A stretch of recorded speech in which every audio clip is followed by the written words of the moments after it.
I was elbowed deep in a shipping manifest from Shenzhen, trying to track down a pallet of misouted turbine housings when Kyle Hendricks leaned over my cubicle wall with the grace of a man who thinks cologne is personality. "Hey Claire, I need you to fix whatever's going on with Apex Polymers." They're whining again. Whining? That's what he called a full stop on a $1.2 million supply contract.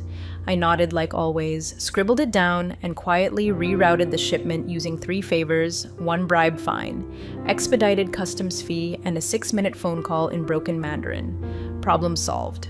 Kyle would later tell the board it was his pressure tactics that got things moving. That was my life. A human band-aid for corporate paper cuts. The quiet fixer. No spotlight, no fanfare, just fluorescent lights, tepid coffee, and a LinkedIn page that hadn't been updated since Bush was in office. Vendors knew my name. The forklift drivers in Memphis sent me Christmas cards. But upstairs, I was as noticed as the gum stuck under the break room table. And hey, since you've made it this far, let me just pause the existential dread for 1 second to say something real quick. If you like hearing stories like this, the kind your boss wouldn't want you listening to, hit that subscribe button and throw us a like. 90% of y'all binge these tales like vending machine peanuts without subscribing. It's free and it genuinely keeps this caffeine-fueled team from jumping into a shredder feet first. All right, back to the chaos. So, yeah, I kept things moving. When our Atlanta plant had a pneumatic valve crisis that threatened to delay 3 weeks of output. I called in a favor from a Serbian vendor I hadn't spoken to since 2008. He still remembered me. Called me Claire of the Blizzard because I once navigated an entire procurement deal during a snowstorm, using only burner phones and sticky notes. I got the valves flown in on a private courier jet. Kyle sent a thank you email to himself, my reward, a last-minute calendar invite to a leadership roundtable on vendor visibility hosted by Kyle, where I was asked to take notes and fetch a fun sparkling water for the VP of marketing.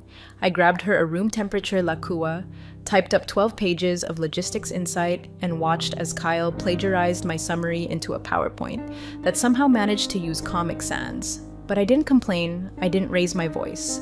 I kept showing up. Early mornings, late nights, I became the department's invisible net. Everyone fell and I caught them. Then came the email.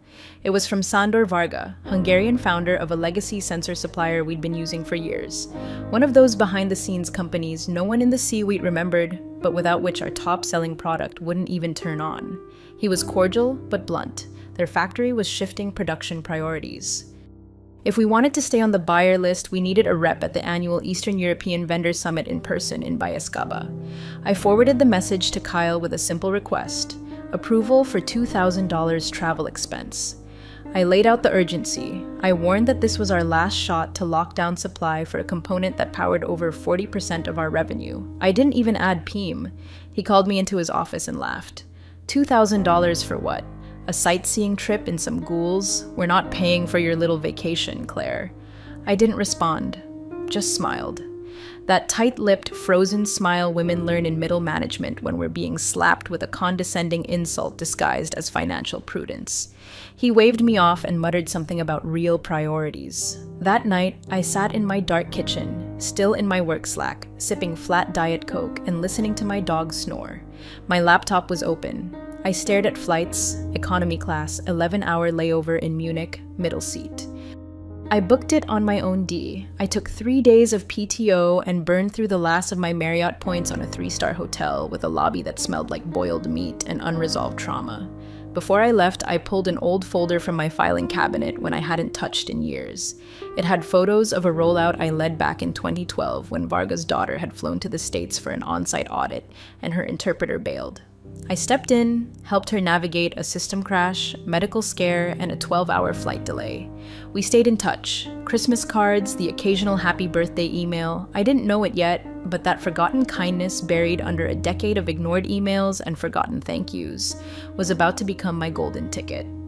The morning after I booked my self-funded flight to Besk Saba, the office felt heavier, like the walls knew what I was about to do and were holding their breath. I moved like a ghost through the cubicles, dodging awkward small talk and microwave bacon fumes, all while mentally triple-checking my pitch. See, the thing about legacy components is they're not sexy. They don't make flashy investor decks or headline product launches. But without them, your best-selling product becomes an overpriced paperweight. Ours was a thermal regulation unit. Don't bother Googling it unless you love insomnia. What mattered was that it brought in over 100 million annually and was powered by one very specific sensor array made in one very specific Eastern European factory. That sensor wasn't manufactured anywhere else, at least not yet. And that's what woke me up in a cold sweat the night before. The new vendor list Varga had quietly slipped into his email. It showed active discussions with a Chinese conglomerate and a German startup that had more venture capital than common sense. Both were circling hard. Varga was getting courted like the last girl in a Baptist youth group dance, and we didn't even RSVP, so I did what any logistics manager with a death wish and a broken printer does. I put together a one-pager proposal in 11-point Arial with actual bullets, not those stupid pastel smart art shapes Kyle loved, outlining why this vendor summit wasn't a vacation. It was a goddamn firewall, a last stand, a $2,000 insurance policy against the total collapse of our golden goose. I even added a chart.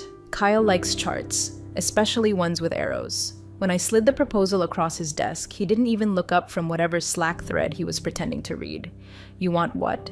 Approval for travel to the summit. It's a chance to lock down a supply agreement. Varga is... He held up a hand. The universal sign for I've stopped listening, but I still want to feel superior. We're not paying for your little $2,000 vacation, Claire. It wasn't the words, it was the tone. Like I was some middle-aged groupie trying to sneak into Coachella with a counterfeit wristband. Like I was wasting company money when he just expensed $500 for a team-building escape room where 3 interns got locked in a broom closet for an hour because no one knew the capital of Latvia. I opened my mouth, then closed it. What was the point? I could have recited every metric, every forecast, every fragile link in our supply chain. Kyle had already filed this under emotional female nonsense.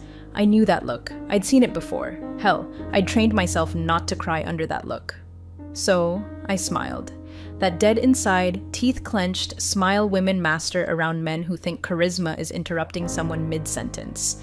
Understood, I said. Thanks for the clarity. I walked out of his office feeling like a balloon someone let go of mid-H helium fill.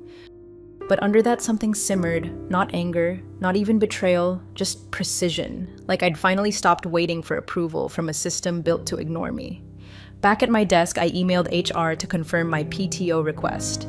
They replied with the usual automated form. I submitted it, attached a fake conference itinerary I mocked up in Canva, and made a note to bring back an airport souvenir so no one asked questions, something with paprika or a communist cartoon dog.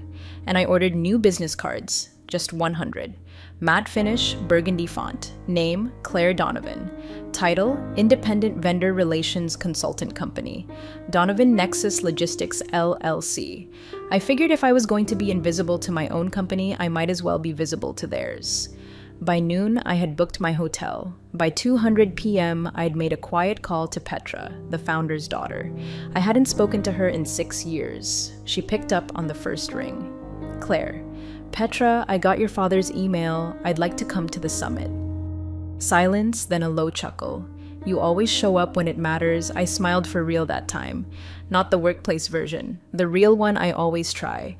My PTO was approved with all the enthusiasm of a software update nobody asked for. No questions, no follow-ups, just a bland email from HR confirming the dates. I doubt Kyle even noticed or cared. 3 days later, I was wedged into a seat in row 32 of a budget airline that smelled like wet carpet and bad decisions. Knees jammed against the tray table, listening to a Slovakian baby scream like he knew I was flying toward a professional Hail Mary. The itinerary Charlotte to Munich, then a connection to Debrecen, followed by a 2-hour bus ride to Biskaba, a place that sounds like a sneeze and looks like a postcard from 1987 that got lost in the mail. I landed jet-lagged, half-deaf from the engine hum and smelling like airplane nuts and existential dread. The hotel lobby had yellowed wallpaper, a rotary phone at the desk, and a vending machine selling off-brand cigarettes and shampoo. But it didn't matter because the moment I checked in, there was a note waiting for me at the desk written in blocky, deliberate handwriting. Dinner on the terrace. 8 p.m. SV Sandor Varga, man who ran his factory like a monastery and whose handshake was worth more than most NDAs. I hadn't seen him in person since the rollout in 2012. Back then, we were piloting a joint systems integration in Raleigh. His daughter Petra was shadowing the process as part of some next-gen leadership program. She was barely 22, fresh off a plane, wide-eyed, and wearing heels that didn't stand a chance against the greasy factory floor. Entire rollout was a disaster. Our local IT team ghosted halfway through day one. The temperature controls malfunctioned, the translation software glitched, and someone, probably Todd from facilities, left a porn tab open on the central monitor. The cherry on top, Petra got violently ill after a lunch burrito and ended up curled in the corner of the warehouse break room, green as a stoplight and shaking like a leaf. Everyone panicked. Everyone except me found a space heater, a blanket from the lost and found bin, and a pharmacy 2 blocks down that sold something vaguely resembling anti-nausea meds. I sat with her, made her tea, and called her father from my personal phone when no one else would. She clutched my hand for 2 hours and cried from the embarrassment. She was supposed to be proving herself. Instead, she was puking in a trash bin behind a forklift. When Varga arrived, he looked at me, not with corporate thanks, with something deeper. Respect maybe, or recognition. The kind you only get when you show up at someone's worst moment and don't flinch. Back in the present, the terrace dinner was quiet, just the two of us. No aides, no translators, just grilled pork, warm palinka, and the sound of old clock towers chiming in the background. "You came," he said simply, eyes wrinkling with a faint smile. "No one else was going to," I replied. He poured the palinka. "We didn't toast, just drank. They want me to move production," he said after a long silence. "Germany offers money. China offers scale, but neither offers what I actually want." I waited. "Trust." He finished. "I want trust you. You helped my daughter when she was not useful to you. You acted with care when no one was watching. You remember people, not just numbers." I said nothing, letting the words settle like dust. "Will you represent us?" he asked suddenly. "Here in America, not your company, you personally." The wind shifted. I felt it not metaphorically but literally. A gust from the east carried the scent of steel and old rain. Something about it made my spine stiffen. "I'm not a lawyer," I said slowly. "I don't have distribution experience. I'm just a logistics manager." He waved it off. "You're the only one who came. That's what matters." He slid a folder across the table. It wasn't a contract, not yet, but it had numbers, percentages, a model, a roadmap to a deal where I, not Cardinal Systems, would be the exclusive North American conduit for their sensors. I didn't sign it that night, just held it. Later in my hotel room, I stared at the folder for hours. My hands trembled, not from fear, but from the weight of being seen. Truly seen. I could still turn back, fly home, pretend this was a sightseeing detour gone sideways. But I knew better. This wasn't rebellion anymore. It was strategy. The summit was held in a building that looked like a Soviet-era aquarium, square, gray, and inexplicably humid. The main conference room had plastic chairs, an analog projector, and one sad ficus leaning like it knew its days were numbered. Vendors from all over the EU mingled in stiff suits, clutching branded USPs like they were sacred relics. I was the only American, the only woman over 40, and judging by the sidelong glances and raised brows, only one who hadn't brought a translator, a team, or a tie. Varga opened the morning session with a speech in Hungarian, then German, then broken English. He talked about supply chain integrity, future partnerships, and global realignments, all while pointedly avoiding any mention of Cardinal Systems. My company, whose logo had once proudly sat on their marketing banners, now appeared only on a forgotten pamphlet near the buffet table, folded, stained, and sitting next to a bowl of hard candy. I spent the morning listening, scribbling notes I'd later have to decode, and watching 2 French reps whisper every time I asked a question. I was underdressed, outnumbered, and completely off the official schedule. Then, just before lunch, Varga approached me quietly. "Walk with me," he said. We stepped out onto the building's narrow balcony. The concrete cracked like old knuckles. Below us, town bustled with slow-moving trams and teenagers vaping behind kiosks. The air smelled of diesel and fried cabbage. He leaned on the railing like he was holding up the whole damn city. "I want this deal off the radar," he said without preamble. "Your company sent no one again. They said the trip wasn't necessary." I said, the words tasting bitter in my mouth. He chuckled once, dry, humorless. I sent them 4 emails, 2 calls. I got silence. I stayed quiet. Was no defense worth offering. I'm old, he said. Too old to be disrespected by shiny men in clean suits who think logistics means shouting louder. I built my factory during blackouts. I soldered boards by candlelight, and still they act like I'm disposable. His voice dropped low, but you showed up, and you've always shown up. I looked away, staring out at the peeling paint on a distant billboard. I'm not a distributor, I said. Don't have the infrastructure. I don't. You'll build it, he said. The wind kicked up. A loose paper napkin danced across the tiles and vanished over the edge. Why me? I finally asked. Why trust me with this? He turned to me sharp as flint. Because I don't trust them. I trust you. You understand loyalty. You understand people. And that's what this censor needs. Not more contracts, not more noise, just someone who gives a damn. He reached into his coat pocket and pulled out a single-page document. It was written in English and Hungarian with his personal letterhead stamped at the bottom. It wasn't a binding agreement, not yet, but it laid out the framework, the intention that if we moved forward, I, Claire Donovan, would serve as the sole distributor of his proprietary sensor array in the US market. He offered no pen. Instead, he held out his hand, a handshake. I stared at it. I pulled deafening. This wasn't how things were done in boardrooms. There were supposed to be witnesses, legal reviews, slide decks, got him pie charts, but his hand stayed outstretched. And I saw the same thing I saw back in 2012 when he knelt beside his sick daughter, looked me in the eye and said, "Thank you," like it cost him something. Terrified resolve is a strange emotion. It doesn't scream, it doesn't cry, it just acts. I took his hand. He gripped mine like iron and nodded once. The deal was made. Afterward, I stepped into the bathroom and locked the door. My hands were shaking. My reflection looked alien. Tired eyes, smeared eyeliner, and a smile I couldn't quite contain. I was no longer just Claire the fixer. I was Claire the disruptor, and back in North Carolina, Kyle had no idea his invisible little logistics manager had just brokered the deal that would change everything. By the time I landed back in Charlotte, I was running on 4 hours of plain sleep and the strange electric calm that only follows irreversible decisions. I didn't go back to the office right away. I didn't even check my work email. Instead, I sat in my kitchen in sweats, hair tied up, my dog snoring against my thigh, and I opened the Secretary of State's website. It took 50 minutes to update my LLC documentation, another 5 to add authorized distributor under business activities. I paid the $99 processing fee like I was ordering takeout. Then I shut my laptop, stared at the wall, and just sat there. It felt like watching someone else's movie. 2 days later, I returned to work, silent and invisible as ever. No one asked where I'd been. No one noticed the jet lag buried under my concealer or the fact that I was wearing flats because my ankles were still swollen from 22 hours in coach. The office rolled on like a wheel that didn't know it was missing spokes. Kyle was already ramping up for the quarterly board meeting, what he lovingly referred to as his showtime. He'd commissioned a new slide deck from the marketing interns with flashy gradient backgrounds and swooping animations that made your eyes hurt.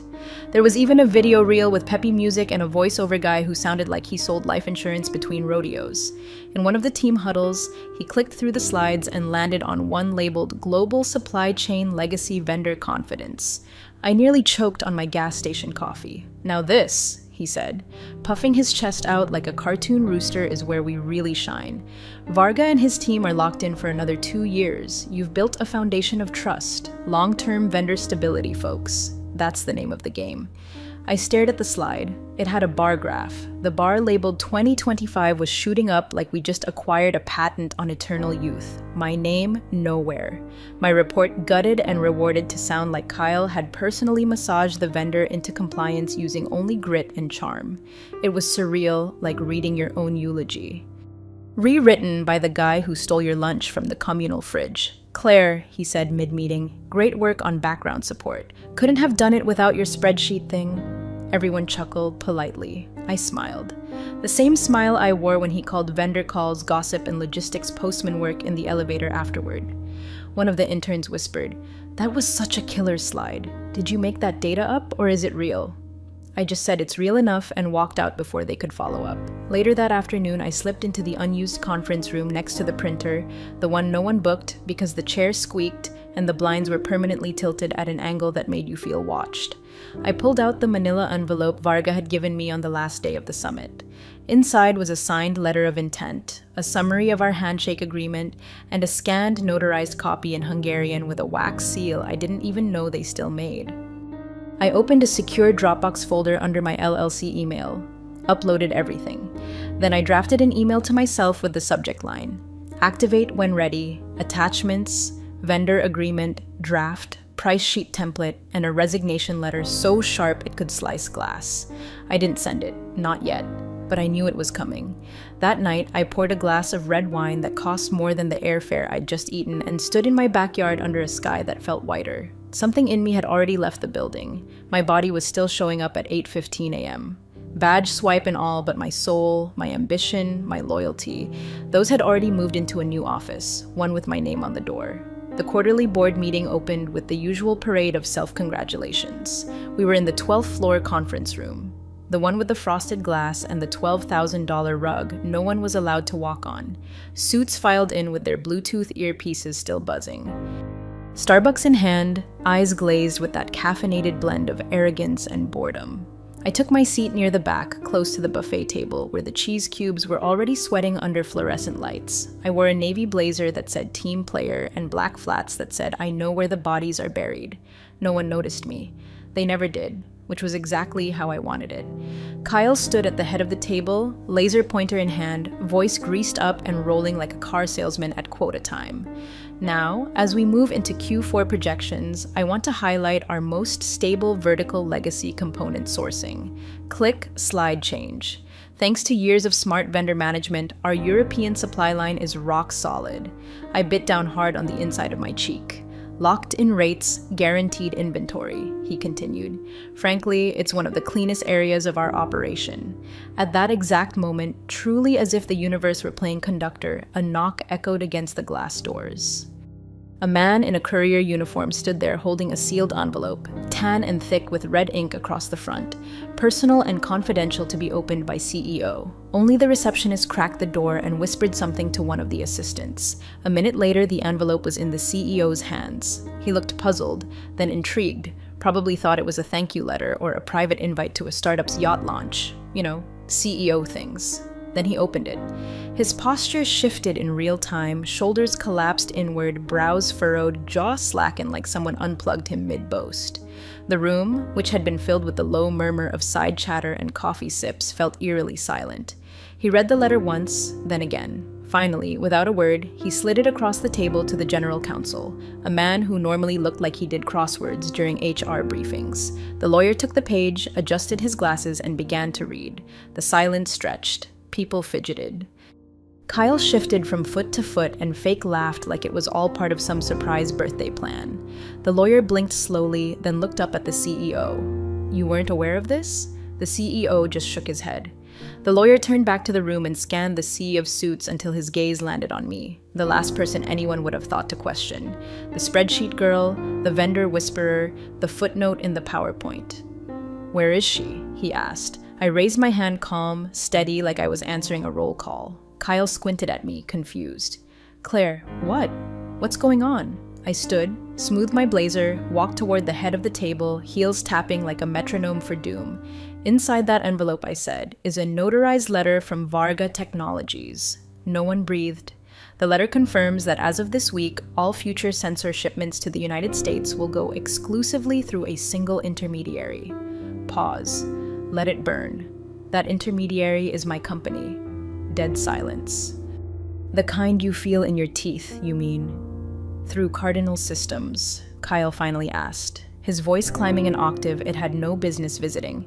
I turned to him, not with anger, not with spite, just with truth. "No, through Donovan Nexus Logistics LLC." The lawyer cleared his throat. The letter also includes a scan vendor agreement and a timeline for transition. Effective immediately, the CEO looked like someone had handed him a bomb disguised as a birthday card. Kyle sputtered, "But you can't just, what the hell is this?" I met his panic with something he hadn't seen in years. Control. "This is what happens," I said, "when you confuse loyalty with silence. I asked for $2,000 travel budget. You said no." Then I reached into my leather tote and pulled out 3 documents: my resignation letter, a notice of vendor transition, bound price list. I placed them neatly in front of the CEO. "Let's continue the meeting," I said. "You'll want to flip to the next slide. It's about your inventory assumptions." I walked back to my seat, but I didn't sit. I didn't sit because I wasn't coming back. Not to that chair, not to that room, not to that version of myself. The one who waited her turn, softened her voice, shrank her spine to fit in a space too small for her competence. That woman was gone. Buried in a shallow grave of unpaid overtime and reheated team lunches. I walked to the center of the room, placed my hand on the CEO's chair, lightly like claiming territory, and said, "There are 3 documents in the packet. First, my resignation letter, effective immediately." The CEO didn't look up. He was still staring at the vendor letter like it might rewrite itself if he blinked enough times. "Second," I continued, "formal notice of distribution rights filed with the Hungarian Ministry of Trade and verified through the U.S. Commercial Liaison. All legal, all above board." The lawyer flipped through the folder, lips moving silently.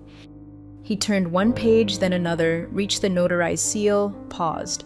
"It's airtight," he muttered. "Every clause is triggered. She holds exclusive representation." Kyle stepped forward like he thought physical proximity would change the facts. "You're bluffing," he snapped. "There's no way Varga would cut us out. We're his longest partner." "We built, you built nothing," I said calmly. "You forwarded emails, you ignored the warning signs. You thought relationships ran on autopilot, but supply chains don't remember titles. They remember who shows up." He opened his mouth again, but the lawyer cut in. "She's not bluffing. This is enforceable. Her LLC is now the exclusive vendor representative for all North American transactions tied to this sensor." There it was. My name whispered behind a cubicle or scribbled at the bottom of a Gantt chart. Spoken aloud in a room full of people who'd once forgotten I existed. Donovan Nexus Logistics, my company, my terms. "You don't understand what you've done," the CEO said, finally finding his voice ragged like it had been dug up from 6 feet under. "You have investor commitments, production timelines, contracts built around continuity." "Then I suggest you update them," I replied, because continuity just took a different shape. The room felt heavier, like the oxygen had thickened. Phones stopped buzzing, no one moved. I turned to the intern by the screen. Poor girl looked like she just watched a live episode of Succession. "Could you please exit the slide deck? We're past the vendor stability section." She nodded and shut the laptop like it might bite her. I reached into my tote one last time and pulled out a single page, just one. A clean, itemized vendor pricing sheet. New rates, rush order fees, penalties for non-compliance, all 3 times what they'd been paying. No volume discounts, no grandfather clauses. "This," I said, laying it down like a dealer with the final hand, "is what stability costs now." The CEO didn't touch it. Kyle finally tried one last swing. "You're screwing the company. You realize that, right? You're nuking a 20-year partnership." I looked at him and for once I didn't smile. "You're confusing self-preservation with sabotage. I gave you a chance to invest in loyalty. You called it a vacation." Then I turned back to the board and delivered the final blow. Not shouted, not dramatic, just firm. My title now is Principal Consultant and Authorized Distributor for Donovan Nexus Logistics. All component shipments will be routed through my firm effective immediately. And if you'd like to negotiate, we can schedule time, but my availability fills up quickly. No one clapped, no one needed to. Power doesn't announce itself. It just enters the room and takes its seat. I collected my tote, nodded once, and walked to the door behind me. Lawyer leaned in toward the CEO and said something I couldn't quite hear, but I didn't need to because I already knew the translation. "You should have paid for the trip." I was almost at the door when Kyle finally found the courage to make one last swing. Though calling it courage is generous, it was the kind of swing a drowning man makes. Wild and flailing, all elbows and panic. "This is extortion," he barked, his voice echoing off the glass walls like a fire alarm no one bothered to shut off. "You're holding the company hostage. This is blackmail." I turned back slowly. One last look. The room was frozen in that uncanny valley between denial and comprehension, directors blinking in slow motion, legal flipping through documents like they were looking for a trapdoor. The intern had backed herself into the corner by the fruit platter, half a grape in her hand, fully traumatized. Extortion, I said, cocking my head voice even. No, extortion is demanding money to fix a problem you created. I stepped back to the table, placed the price list neatly in front of the CEO, like a waitress dropping off the check for a meal no one enjoyed, but everyone ordered. This is business, the same business you refused to fund. I gave it a moment, let the silence swell like a balloon, then added, the same business you said wasn't worth $2,000 and a coach class seat to bake. The CEO didn't touch the paper, but his eyes were fixed on the numbers. They were printed in bold, clean rows, no tricks, no small font, just facts. Base unit price triple the previous rate. Rush order penalty 40% surge charge. Inventory reservation fee monthly non-refundable. Technical support outsourced and billed separately. Midterms net 7 late fee 8% per day. I saw it happen the dawning. One director muttered something under his breath. Another leaned back in his chair like he just realized the floor wasn't solid. The VP of Finance adjusted her necklace 3 times in 30 seconds. No one met my eyes because this was the moment they realized they weren't sitting at a table. They were standing at a cliff. "This can't stand," Kyle hissed. "We will go around you." "Find another supplier." "Well, you won't," I said flatly. His mouth opened, then shut a fish at low tide. I leaned in just slightly, enough for only the front row to hear. "There's one manufacturer of that sensor. You knew that. You just never respected it. Now every order comes through Donovan Nexus. That's the new supply chain. You can either climb aboard or bleed out while the production lines dry up." The lawyer cleared his throat. Loud, uncomfortable. "She's not bluffing," he said, voice grim. I checked the document trail. I cross-referenced her LLC registration with the Hungarian Trade Registry and the vendor's international licensing. It's valid. She's the only conduit. The CEO's lips were pale, the kind of pale that says, "I've made a mistake so massive it might echo through every quarterly report until I die." Still, he tried to keep face. "What's your angle?" he asked. "You want revenge, a payout, a promotion somewhere else?" I looked at him unblinking. "I want you to feel it. Every missed call, every ignored memo, every time you called my work background noise while quoting my results to the board, I want this company to feel what it's like to rely on someone it doesn't see until it's too late." The room exhaled all at once, like everyone had been holding their breath since the courier walked in. Kyle sat down, not like he was defeated, more like he'd been unplugged. Spine slack, ego leaking out through the soles of his Italian shoes. And then, just to make sure the wound stayed open, I added, "You called it a vacation. This is the souvenir." No one laughed, not even the intern, because in that moment, they all understood the same singular thing. Arrogance isn't bulletproof, it just hasn't met the invoice yet. The room had the stillness of a courtroom mid-veer, no shuffling, no coffee slurps, not even the nervous tap of pen. Just 20 Ohm executives staring at a single sheet of paper sitting between the CEO's hands like it might bite him. The amended order form. It listed the minimum volume commitment, new shipping schedule, and my new pricing structure in stark clinical black and white. No fluff, no loopholes, just numbers, cold and uncompromising like winter steel. A mirror held up to a boardroom that had spent too many years congratulating itself for breathing. The CEO stared at it for what felt like an hour. His right hand hovered above the signature line. The kind of hesitation you only see when a man realizes his empire has a landlord now. Then he picked up the pen. It trembled slightly. Enough to notice, not enough to excuse. One stroke at a time, he signed his name. I watched as the ink dried in real time, sealing a new era with all the grace of a funeral. He didn't look up, didn't speak. I didn't gloat. I didn't need to. I collected the sign form, folded it once, and slid it into the leather portfolio I'd bought 15 years ago at a clearance sale. Back when I still thought climbing the ladder meant something if you smiled enough and said, "Thank you," even when you were bleeding. Then I turned toward the door. Kyle sat hunched in his chair, face pale, jaw tight. His tie had loosened. His reputation was unraveling like a cheap cardigan caught in a snowblower. I walked past him without a glance. No eye contact, no last word, not even a smirk. He wasn't worth the punctuation. I reached the door, opened it slowly, let the sunlight pour in like judgment. For 1 second, just one, I paused half in, half out. My heels on their carpet, my name in their mouths, my deal in their hands. Then I said it soft, clear, final.